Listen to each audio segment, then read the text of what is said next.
মহিলা তাল ঘষা কি করবেন? পিঠা কোন মেলে বড়া পিঠা করবো।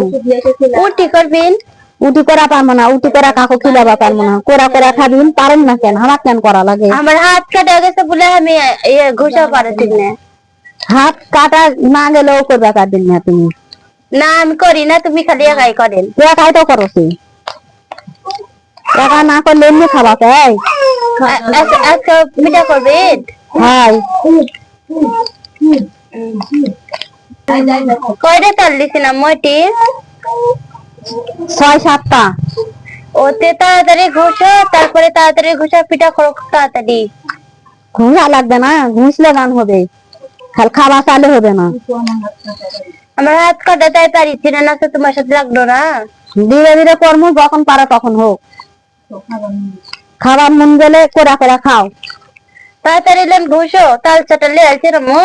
লে আসা লাগবে। কেমন ঝগড়া করেছেন, কি করবেন এলে? পিঠা করমু। পিঠা করবে দুজনে ঝগড়া লাগছে? হ্যাঁ, বড়া পিঠা করমু, ও তারপরে উঠি পিঠা করমু। তাল উঠি করে খাবা মন গেছে খামু, কোরা কেউ খিলাবে না, আমাকে একা একা করে খাওয়া লাগবে। আচ্ছা খাওয়ানি কি এটা রাত্রের জন্য? হাই ও তালিয়া করে ফেলছেন, এগুলা রাত্রি হবে তা না? হাই তো দেখছেন, দেখেন আম্মু হচ্ছে এখানে তাল নিচে গামলাতে আর পাতিলে, দেখছেন দেখেন গ্রামের মানুষেরা কিন্তু এইভাবেই নেয়। আর আম্মু খুব সুন্দর করে করতেছে, দেখেন হাত দিয়ে মতে মতে এত সুন্দর করে করতেছে। তো শুধু গ্রামের মানুষেরা পায়, শহরের মানুষেরা কিন্তু পায় না। আর খুব সুন্দর লাগতেছে। এগুলো হচ্ছে পরে তাল চাটাতে চাটবে, চাটার পর এটা ছাঁকবে, ছাঁকে এটাতে পিঠা বানাবে।